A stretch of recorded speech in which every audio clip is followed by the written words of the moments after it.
Smuggling हो, वो provinces के बॉर्डर्स के ऊपर स्मगलिंग हो, वो दहशत गर्दी हो, वो बड़े बड़े गैंग्स और रैकेट्स हों, इनके मामलात को हल करने के लिए कोशिश की जाए कि एक नेशनल एक्शन प्लान जो है वो तरतीब दिया गया।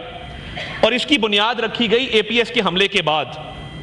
जब एपीएस का हमला हुआ और हमारे बच्चों को शहीद किया गया, पूरी कौम एक पेज पर थी, वो चाहे इस साइड पर लोग बैठे थे, इस साइड पर बैठे थे, और वफाक ने कहा कि वफाक एक बड़े भाई का किरदार अदा करेगा। और जो लॉ एंड ऑर्डर के गंभीर मसाइल हैं 18वीं तरमीम के बावजूद इस बात के कि सूबों को ऑटोनॉमी हासिल है, हम मिल बैठ के एक नेशनल पॉलिसी बनाएंगे। और आपने देखा जनाब चेयरमैन, कराची का अमन बहाल हुआ, ये मैं 2013 से 17 की बात कर रहा हूँ। नेशनल एक्शन प्लान के तहत हुआ, वज़ीर आज़म खुद कराची जाते थे, कराची में बैठते थे, कराची की रोशनियाँ बहाल हुई, कराची का अमन बहाल हुआ। और 2013 में हर दूसरे दिन दहशतगर्द हमला करते थे, सुसाइड बॉम्बिंग होती थी, आईईडीज़ के तहत हमले किए जाते थे। मगर जब नेशनल एक्शन प्लान हुआ, उलमा इकराम को इकट्ठा किया गया, मीडिया को इकट्ठा किया गया, हेट लिटरेचर के ऊपर बैन लगाया गया, वॉल चॉकिंग बैन की गई, लाउड स्पीकर का इस्तेमाल जो है वो जो नफरत अंगेज तकरीरों के लिए उसको बैन किया गया। और हमने देखा कि इत्तेहाद बैनुल मुस्लिमीन ने अपना किरदार अदा किया उसके अंदर। उलमा इकराम, चाहे उनका ताल्लुक किसी भी फिरके से था, किसी भी मकतबा फ़िक्र से था, वो बैठे, उन्होंने कहा जी हम मुकम्मल ताउन करेंगे। और ये बड़ी कामयाबी के साथ कंक्लूड हुआ और दहशत गर्दी का खात्मा हुआ इस मुल्क से। फिर कुछ लोगों का ख्याल था कि ये तो गलत हो गया, ये तो तालिबान बड़े भले लोग हैं, ये तो हमें इनको वापस ला के बसाना चाहिए, ये तो बड़े गुड तालिबान हैं, ये तो हमारे भाई हैं, लाओ इनको वापस लाओ, सेटल्ड एरियाज में ला के सेटल करो। दोनों जिन्होंने किया था, दोनों साहिबान अब अपनी सजा भुगत रहे हैं। मगर बात यह कि आज जो हम लाशें उठा रहे हैं, आए रोज कभी अभी ये कर्नल साहब शहीद हुए, उनका तो हम जिक्र नहीं करते। जो फौज कुर्बानियां दे रही है वो किसकी खातिर दे रही है और कहां कहां पे दे रही है? मेरा उस हल्के से ताल्लुक है, मैं 70,000 क्रिश्चियन वोटर्स की नुमाइंदगी करता हूं। सबसे बड़ी क्रिश्चियन आबादियां मेरे हल्के के अंदर मौजूद है। खलील सिंधु साहब बैठे, इनको पता है। माइनॉरिटीज के हकूक की जहां बात आती है, हम सारे यकजा होके मुत्तहिद होके खड़े होने के लिए तैयार हैं इस बात पर। मगर बात यह है कि ये बिगाड़ ये किसने पैदा किया, कब पैदा किया?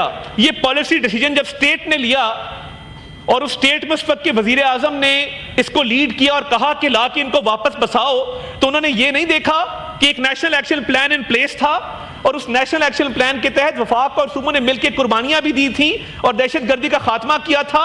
आज उन दहशतगर्दों को लाके जब वापस बसाया गया है, वो कभी बलोचिस्तान में हमले करते हैं, कभी खैबर पख्तूनख्वा में हमले करते हैं। और अफसोस के साथ कहना पड़ता है, all due respect to Ali Amin Khan, मगर जब आप 24 घंटे में से 16 घंटे सियासी सरगर्मियों पे लगाएंगे, सीटीडी किसने कायम करनी थी और सीटीडी पंजाब में क्यों कायम हुई? फोरेंसिक लैब पंजाब में क्यों कायम हुआ? लाहौर के अंदर, इस्लामाबाद के अंदर सेफ सिटी क्यों बनाई गई? हमारा कोयटा, हमारा पेशावर आज सेफ सिटी से क्यों महरूम रहा? किसी सूबाई हुकूमत ने इस पर तवज्जो क्यों नहीं दी कि सेफ सिटी लगना चाहिए?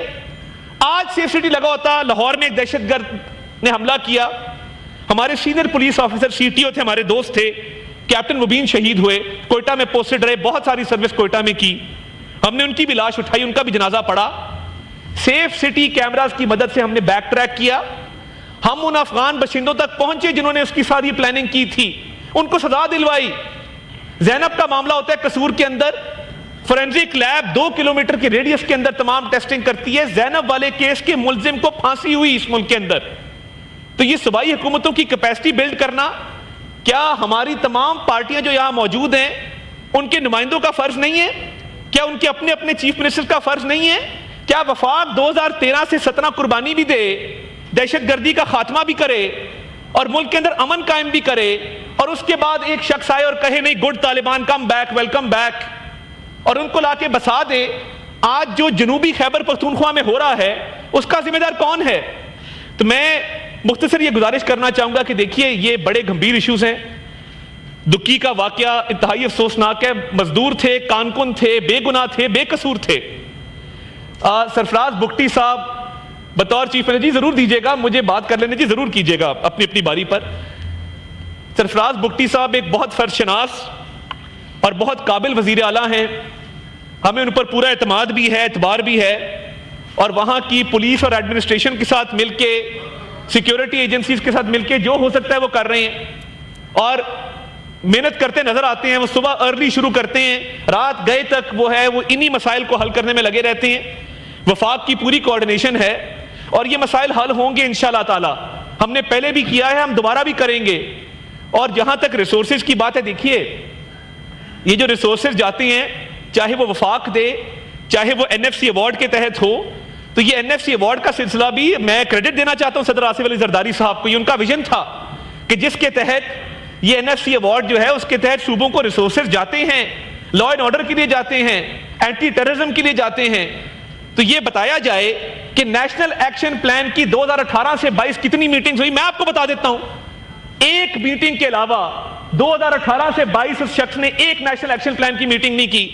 دہشت گردی اور دہشت گردی کا خاتمہ ان کی پرائرٹی پہ نہیں تھا۔ اور جو سیاسی وے فارورڈ کی بات کی گئی، میں اس پر بھی آتا ہوں۔ ہمیں تربیت دی گئی تھی، ہمیں سکھایا گیا تھا کہ سیاسی مخالف سیاسی دشمن نہیں ہوتا، اس کی خوشی غمی میں شریک ہونا سیکھو۔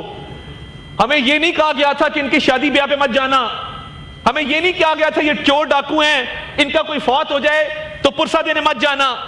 ہمیں سکھایا گیا تھا کہ جب مخالف کرین سے گرتا ہے تو اپنی الیکشن کیمپین معطل ہوتی ہے، جب مخالف کرین سے گرے تو اس کے اسپتال میں جا کے تیمارداری کی جاتی ہے۔ یہ عرفان صدیقی صاحب بیٹھے ہیں، میاں نواز شریف نے 2013 میں بانی چیئرمین پی ٹی آئی کرین سے گر گئے، زخمی ہو گئے، پوری الیکشن کیمپین معطل کی، گھر جا کے تیمارداری کی۔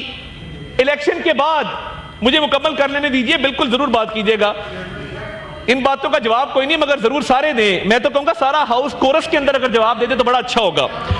تو 2013 کا الیکشن ہوتا ہے، خود چل کے بنی گالا جاتے ہیں اور اسے کہتے ہیں کہ سیاسی مخالف ہو مگر تم بھی پاکستانی ہو، میں بھی پاکستانی ہوں، ہم چاہتے ہیں کہ اس ملک کو آگے لے کر چلا جائے، ہم مل کے اس کا تدارک کریں گے۔ Honourable minister, I would request کہ ان کے سوال میں کنکلوڈ کر رہا ہوں سر اس ملک کے اندر میں کنکلوڈ کر رہا ہوں، صرف مجھے کنکلوڈ کرنے دیں، میں کنکلوڈ کر دیتا ہوں۔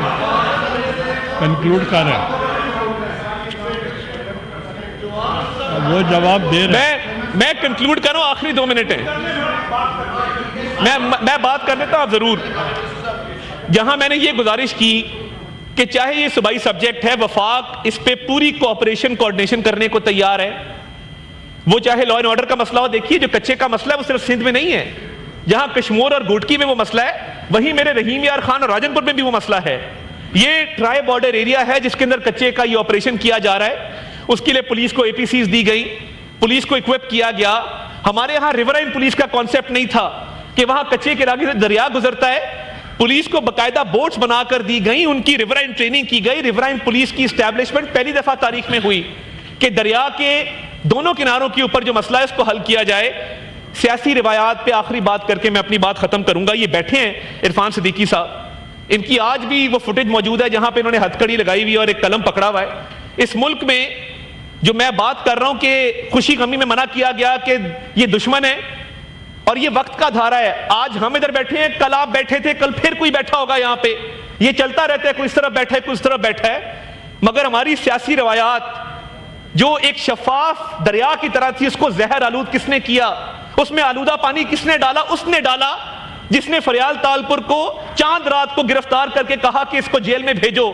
یہ زہر آلود اس نے کیا جس نے مریم نواز شریف کو باپ کے سامنے گرفتار کروایا اذیت دینے کے لیے، اور یہ ثابت کیا کہ ہمارے ہاں جو خواتین کی عزت ہے اور خواتین کو سیاسی مقدمات میں ملوث نہیں کیا جاتا، وہ کیا جائے گا۔ چادر چار دیواری کے تقدس کو پامال کرنے کی روایت بانی چیئرمین پی ٹی آئی نے ڈالی۔ یہاں پہ میت پڑی تھی نواز شریف صاحب اور شہباز شریف صاحب کی والدہ کی، اور اکاؤنٹیبلٹی کورٹ نمبر 5 لاہور کا جج یہ کہہ رہا تھا کہ میں نے جرا کرنی ہے۔ یہ ہنسنے کی بات نہیں، والدہ کی میت پڑی ہو اور جج آپ کو کہہ رہا ہو، یہ موجود تھے بہت سارے لوگ یہاں، جج کہہ رہا ہو کہ میں نے جرا کرنی ہے، تو کیا انسان پہ گزرتی ہے کہ والدہ کی میت پڑی ہے اور ساتھ کہا جا رہا ہے نہیں جرا ہم نے مکمل کرنی ہے؟ تو بات یہ ہے جہانگیر ترین کی بچیوں پہ کس نے پرچے دیے، علیم خان کی بیگم پہ کس نے پرچے دیے،